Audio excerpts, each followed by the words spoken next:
शौर्य, आज हम पढ़ेंगे एनिमल में एडेप्टेशन। एक्वेटिक एनिमल सबसे पहले हम बात करते हैं फिश।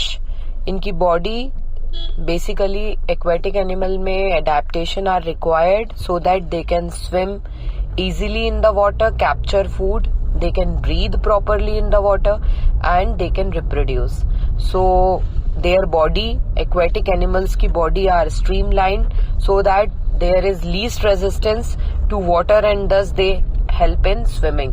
सारी चीजें जो हवा में उड़नी है या वाटर में तैरना है वो स्ट्रीमलाइंड होती हैं, जैसे boat, aeroplane, to reduce friction. Resistance means friction. Resistance to motion is friction. So their body is streamlined. Their skin is covered with mucus, waterproof scales and to prevent decay, and they can be covered with shell, cuticle.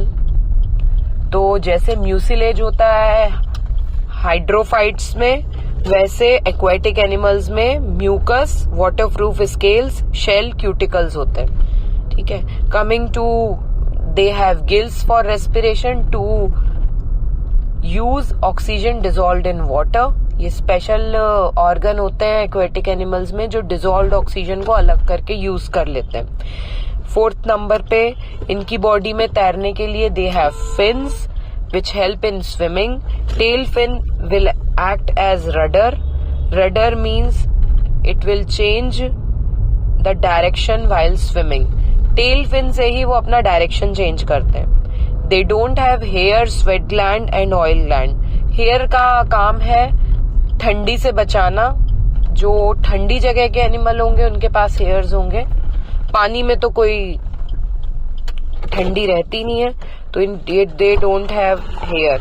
Sweat glands गर्मी से बचाने के लिए, अपनी body का temperature कम करने के लिए है, तो they don't have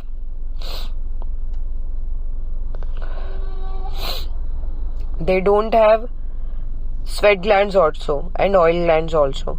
oil gland जो होती है हेयर फॉलिकल के बेस में ऐसी ग्लैंड होती है. ऑयल ग्लैंड के ब्लॉकेज की वजह से ही पिंपल होता है. सिबेशियस ग्लैंड भी कहते हैं इसको, oil gland. Fish have air bladder, air bubble, it helps in buoyancy. जैसे एरेनकाइमा होता है हाइड्रोफाइट्स में, तो इसमें एयर ब्लैडर, एयर बबल होते हैं. ठीक है. Coming to adaptation in terrestrial animals. Terrestrial animal जो land animal lives in land are called terrestrial animal. Animal can be runners जैसे शेर, डियर. डिगर्स जैसे चूहा हो सकता है और स्नाउथ हो सकता है. बरोअर्स जैसे रैबिट, स्नेक और क्लाइंबर्स जैसे छिपकली. ठीक है. They have pentadactyl. They have pentadactyl मतलब 5 डिजिट होते हैं. Claw to walk and run.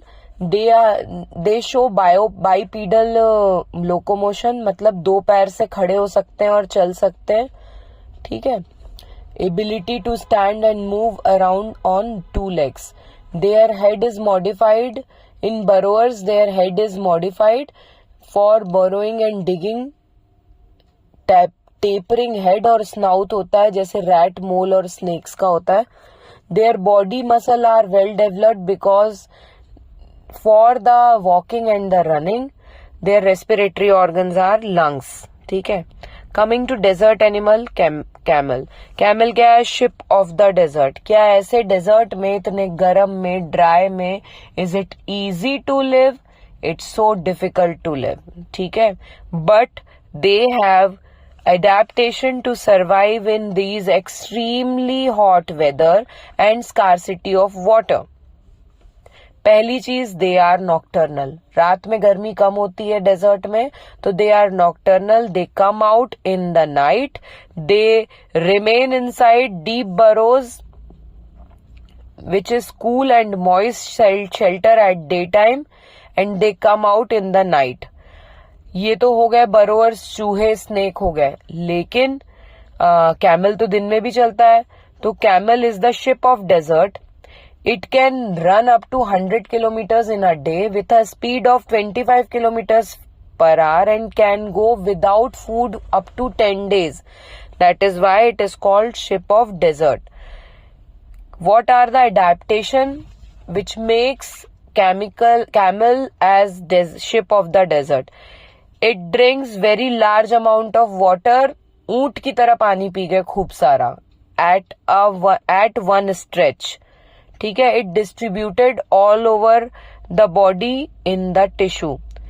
They sweat very little to reduce water loss. They excrete very little of water in form of urine and in feces so that they can conserve water.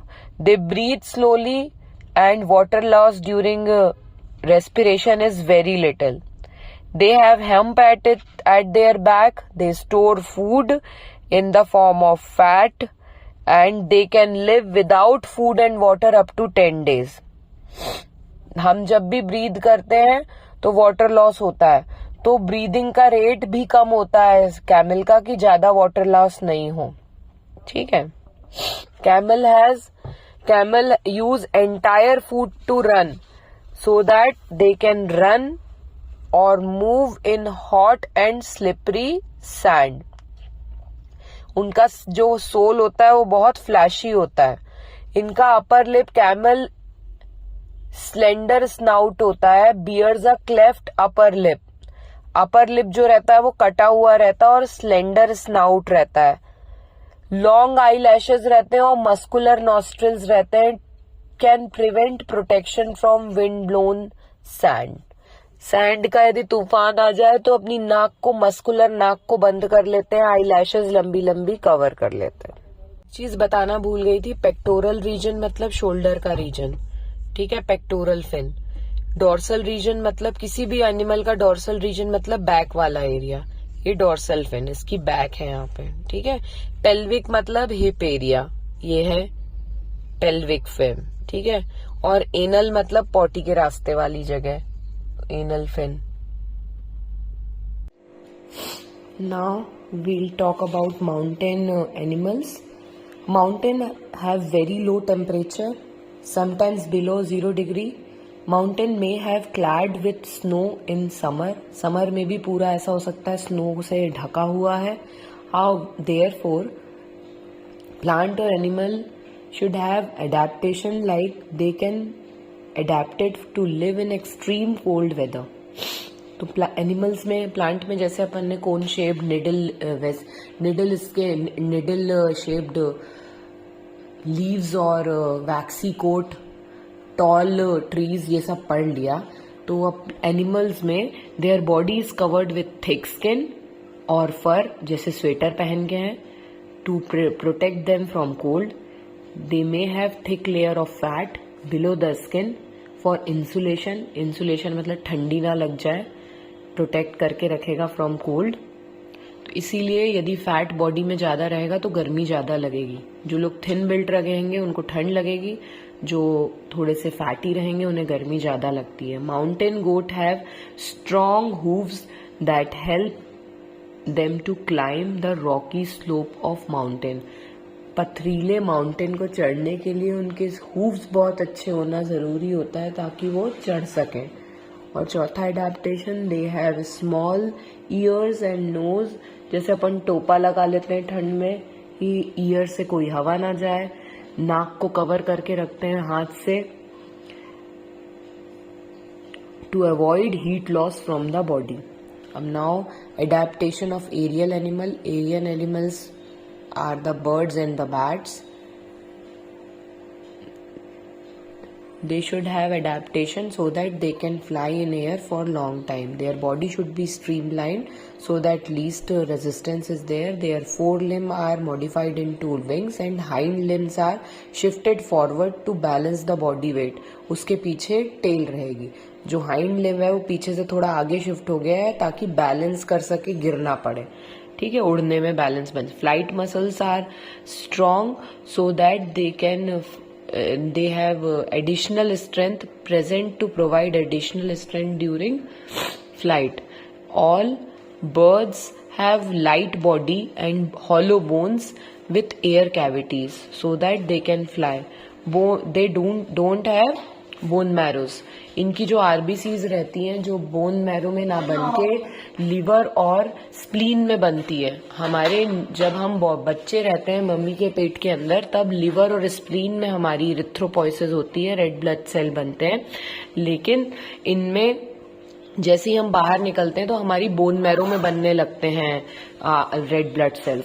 लेकिन इनमें bone marrows ही नहीं होती हैं birds में, इनमें liver और spleen में ही blood cells बनती रहती हैं और इनकी ब्लड सेल्स न्यूक्लिएटेड होती हैं। वैसे नॉर्मली जो हमारी ब्लड सेल्स हैं उनमें न्यूक्लियस नहीं होता है, वो बोन मैरो से डिवाइड होकर निकलती हैं। लेकिन इनकी न्यूक्लिएटेड रहती हैं, इनमें न्यूक्लियस रहता है, तो वो ब्लड वेसल्स के अंदर भी डिवाइड कर सकती हैं।